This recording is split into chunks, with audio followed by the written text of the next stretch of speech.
pagi. Bertemu kembali kita dalam video pembelajaran kedua di saat ini. Semoga kita tetap dalam keadaan yang sehat, kuat, dan diberkati oleh Tuhan Yesus Kristus.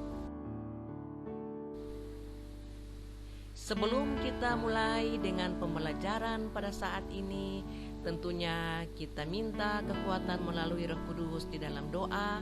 Mari kita berdoa. Tuhan Yesus, Gembala kami yang baik, Engkau yang selalu menjaga, melindungi dan memelihara kami. Engkau yang selalu setia dalam keberadaan hidup kami. Saat ini kembali lagi Engkau boleh pertemukan kami sebagai siswa yang ada di kelas 8 ini untuk memulaikan pembelajaran pendidikan agama Kristen, yang itu nantinya kami akan pelajari lewat hidup berpengharapan. Roh Kudus-Mu yang akan menguasai hati dan pikiran kami, agar kami mampu memahami dan mengerti apa yang menjadi pelajaran kami saat ini, dan itu pun kami dapat aplikasikan dalam kehidupan kami setiap hari. Terima kasih Tuhan Yesus. Inilah yang menjadi doa dan permohonan kami. Terpujilah Engkau, haleluya, amin. Oke, saat ini kita akan masuk dalam materi tentang hidup berpengharapan.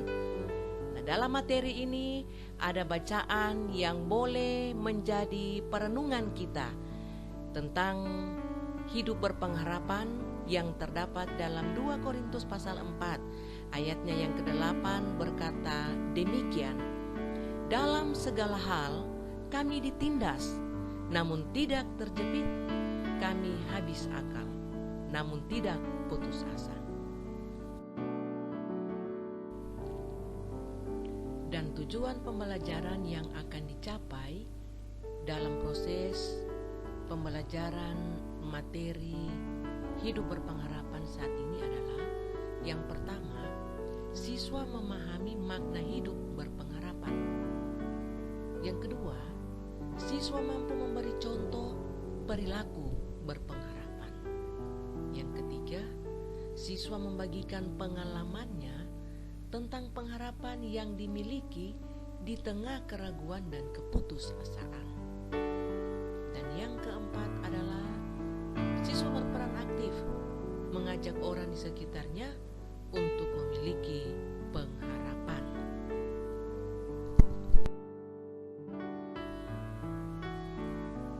Mari kita lihat bagaimana sesungguhnya kehidupan yang berpengharapan itu.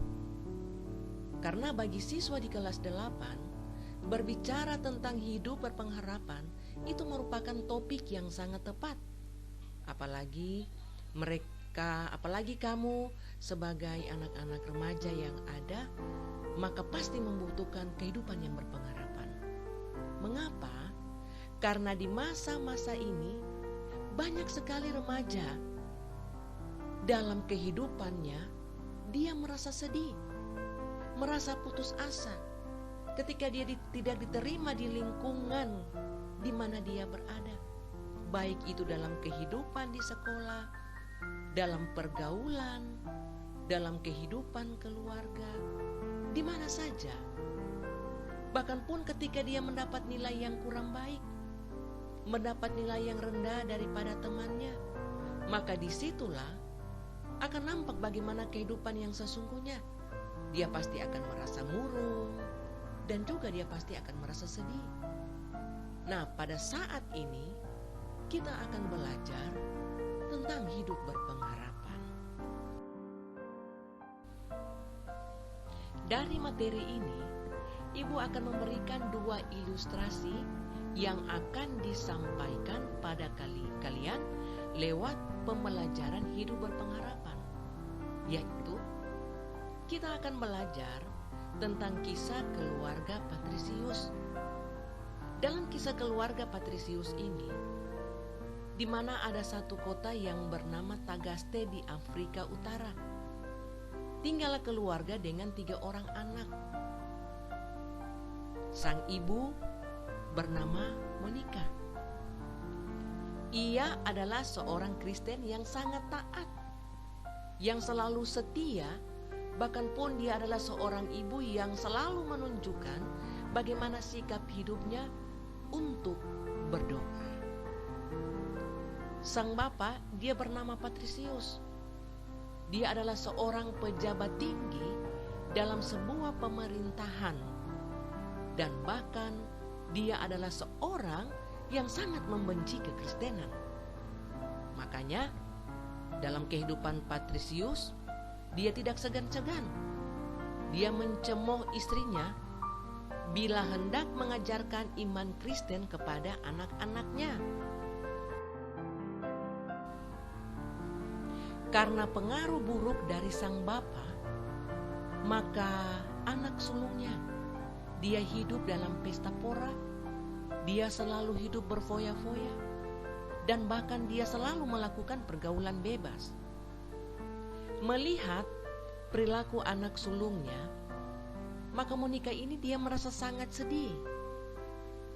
Banyak cara yang sudah dilakukan untuk menyadarkan anak sulungnya, yang itu pasti adalah usaha dari seorang ibu. Namun Monica selalu gagal karena tidak berhasil untuk menyadarkan anak sulungnya. Tapi dalam keberadaan yang seperti itu, ia tidak pernah putus asa. Dengan sabar, Monica selalu berusaha untuk bagaimana caranya mau membimbing anaknya itu. Ia juga tidak putus asa. Bahkan Monica selalu berdoa bagi anak dan suaminya. Doa itu ia naikkan bertahun-tahun lamanya dengan tekun dan tabah. Nah, pada suatu hari Patrisius mengalami sakit. Sakit yang sangat hebat. Sakit yang seakan-akan membuat Patrisius harus menderita. Sebelum meninggal dunia, Patrisius dia berobat dan dia bertobat dan meminta agar segera dibaptis. Dengan apa yang dialami oleh Patrisius yang membuat sebenarnya anak tertuanya itu dapat berubah, namun ia tetap hidup dalam dunia kelam. Anaknya itu tidak mau bertobat, dan bahkan dia terus dan selalu menyakiti hati ibunya. Hingga suatu saat sang anak memutuskan untuk meninggalkan ibunya dan pergi ke Italia. Dan ketika anaknya itu pergi meninggalkan ibunya, hati Monica ibunya benar-benar hancur. Dia merasa kecewa, dia merasa sedih karena berpisah dari anak, apalagi di usianya yang ke-29, yang usia sudah cukup dewasa, tapi ternyata anaknya itu belum ada perubahan. Makanya dengan penuh kesetiaan, dengan penuh ketaatan, Monica tetap terus berdoa. Monica tidak pernah kehilangan pengharapan. Ketika ia tiba di Italia, kota Milan, maka anaknya itu bertemu dengan seorang uskup Ambrosius yang itu membimbingnya secara pribadi. Usaha Monica sebagai seorang ibu tidak sia-sia. Dan itu adalah merupakan usaha yang sangat luar biasa. Mengapa? Karena selama 20 tahun, kita boleh bayangkan, 20 tahun, Monica tetap dan selalu berdoa. Dan ternyata doanya itu dijawab oleh Tuhan. Di mana anaknya memberi diri untuk dibaptis, memutuskan untuk hidup baru, dan juga untuk bertobat. Dan itu terjadi tepat pada tanggal 24 April 387. Dalam usia yang ke-40 tahun, Ambrosius dalam usia yang ke-40 tahun, anaknya kembali ke Afrika Utara. Dan di situ dia menjadi seorang uskup di Hippo.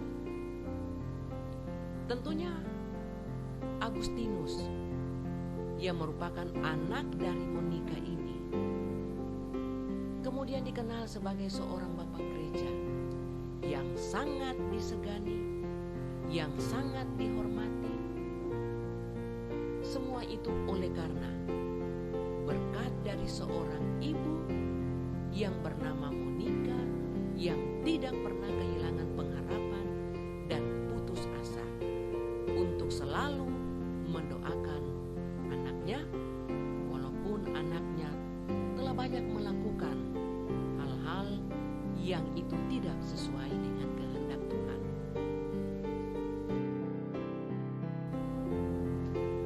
Kemudian kita akan belajar dari satu pribadi, yaitu Simeon. Sejak Salomo wafat, maka kerajaan Israel terpecah menjadi dua. Tidak ada lagi raja yang dapat membawa bangsa itu menjadi atau mencapai kejayaan seperti pada zaman Daud dan Salomo. Mereka bahkan menjadi tawanan dan dibuang ke Babel. Dan tentunya selama umat Israel berada dalam pembuangan tersebut, mereka sangat menantikan Allah untuk bagaimana mau memulihkan bangsa menjadi suatu bangsa yang merdeka, menjadi suatu bangsa yang makmur, seperti dalam nubuatan para nabi. Yang itu kalian boleh baca dalam Yesaya pasal 40 ayat 1 sampai dengan ayatnya yang kedua, dan juga Mika 5 ayat 1 sampai dengan ayatnya yang kedua. Akan tetapi apa yang terjadi? Harapan mereka pun menjadi kenyataan.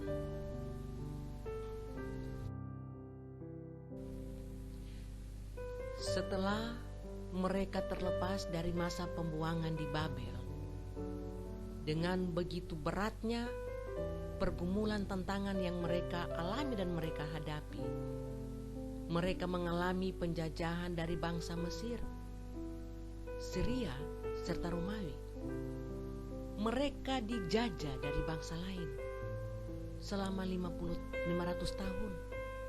Dan kehidupan mereka pada saat itu memang sangat sulit, di mana perekonomian menjadi kacau, keamanan sangat buruk, dan masih banyak lagi hal-hal yang membuat mereka sangat menderita.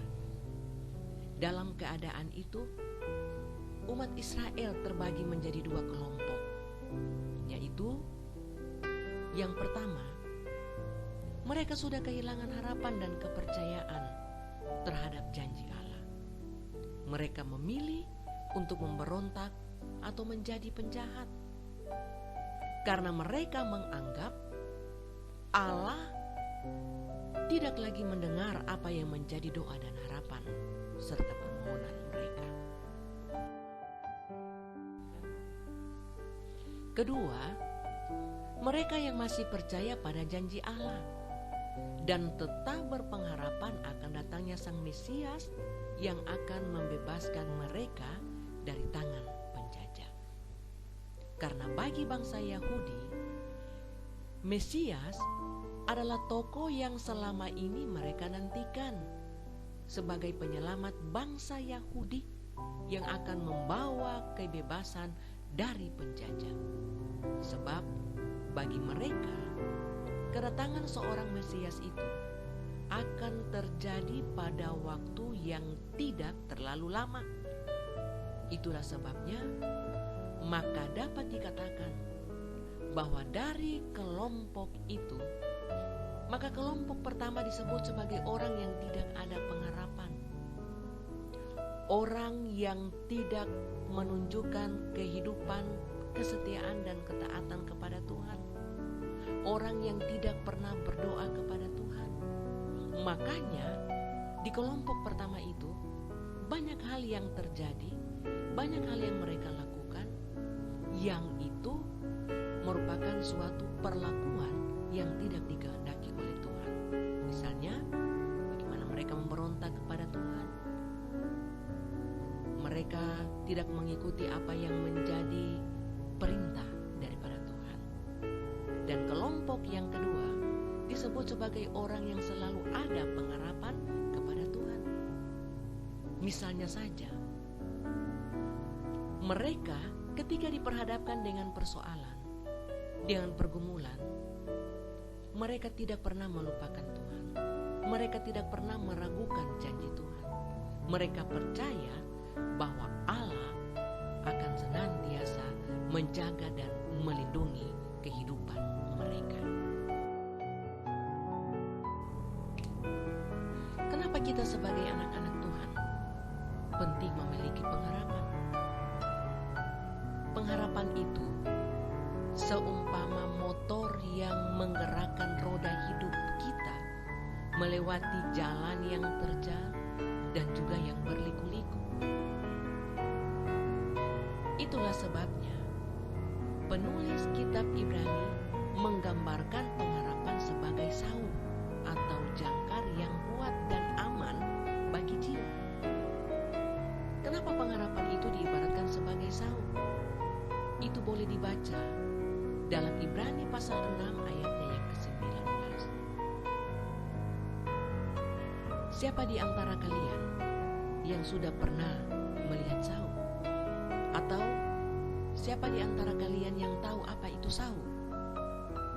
Saung adalah jangkar yang biasa dipakai oleh kapal ketika kapal itu akan berlabuh. Maka jangkar itu yang dipasang agar supaya ketika ada ombak yang begitu besar, kapal itu tidak terombang-ambing. Kapal itu tidak lepas dari posisi yang sebenarnya. Kapal itu tidak terbawa oleh arus. Dan dia tetap berada dalam satu posisi yang baik dan benar. Dia tetap tegak menghadapi ombak yang begitu besar. Nah, begitu juga bila kita hidup tanpa pengharapan, akan sangat rapuh dan terbawa arus dunia yang menyeret. Karena tidak ada tempat untuk kita berharap dan bermohon. Tidak ada tempat untuk kita berpengharapan. Tapi kalau kita tetap dan selalu berpengharapan kepada Tuhan, walaupun begitu banyak tantangan persoalan yang kita alami, atau juga yang dialami oleh anak-anak siswa, maka Tuhan pasti akan memberikan yang terbaik dan yang terindah.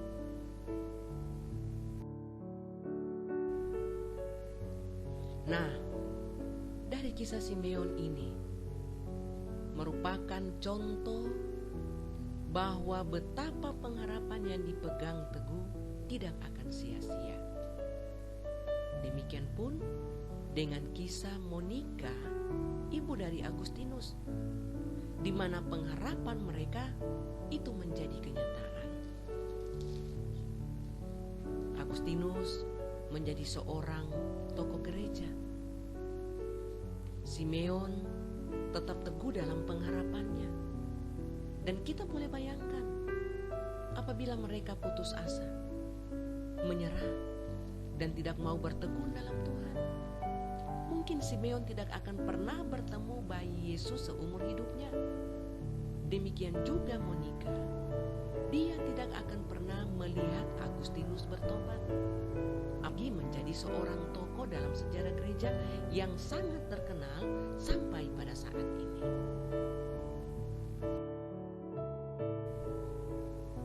Oleh sebab itu, bila sekarang hidupmu mengalami bermacam masalah dan kesulitan, apakah itu di rumah atau di sekolah, apakah itu ketika mengalami keadaan saat ini yang tidak menyenangkan, sangat sulit untuk belajar, janganlah kita berputus asa, tetapi berpegang teguh pada pengharapan, karena semua masalah dan kesulitan pasti akan berlalu.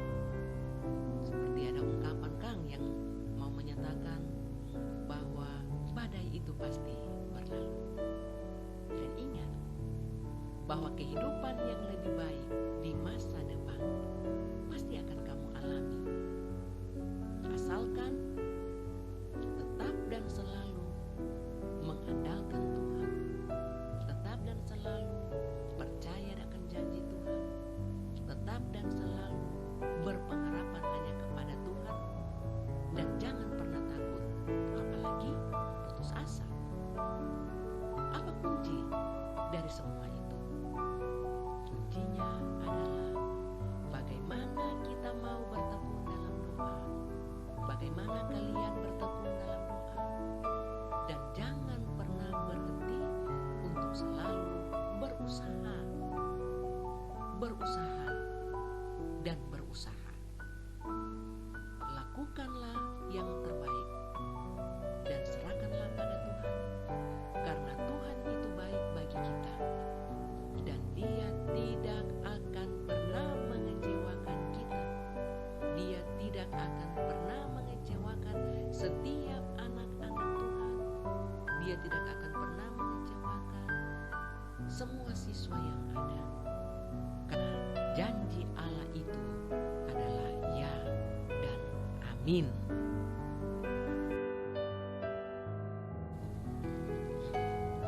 Dari penjelasan tentang hidup berpengharapan ini, maka tentunya ada soal yang menjadi bahan evaluasi, yaitu ditulis, dijawab secara pribadi, dan nantinya itu dikumpulkan kepada ibu, supaya ibu melihat sampai di mana pemahaman kalian untuk menerima atau dalam menerima materi tentang hidup berpengharapan ini. Semua tulis soal ya. Yang pertama, menurutmu, mengapa Simeon tetap hidup dalam berpengharapan? Mengapa Simeon tetap hidup berpengharapan? Yang kedua, bacalah Ibrani 6 ayat 19. Menurut gambaran atau bayangan apa yang muncul ketika mendengar kata saung yang kuat? Jadi sekali lagi, bacalah Ibrani 6 ayat 19. Menurutmu, gambaran atau bayangan apa saja yang muncul ketika mendengar kata saung yang kuat? Apakah orang yang sedang bingung memerlukan saung yang kuat? Yang ketiga, berikanlah contoh hidup yang berpengharapan dan hidup yang tidak berpengharapan. Berikan alasan mengapa selaku anak-anak Tuhan kita harus hidup berpengharapan. Jadi, setiap pertanyaan ini ada 2 jawaban ya. Pertanyaan yang keempat, carilah ayat-ayat di Mazmur 119 yang itu menunjukkan bahwa Tuhan adalah sumber pengharapan manusia. Dan ketika kalian telah menemukan ayat-ayat itu, tulis kembali ayat-ayat itu dengan gunakan kata-katamu sendiri. Jadi, tidak terpaku dengan kata-kata yang ada dalam ayat itu. Itu maksudnya. Yang kelima, apa makna dari pengharapan? Ya, Ibu harapkan 5 soal ini dapat dijawab dengan sebaik mungkin, karena di situ nantinya Ibu akan melihat sejauh mana pemahaman tentang hidup berpengharapan. Sebelum menutup pembelajaran kita pada hari ini tentang materi hidup berpengharapan, maka kalau tadi diawali dengan doa, maka tentunya kita akan tutup pula dengan doa.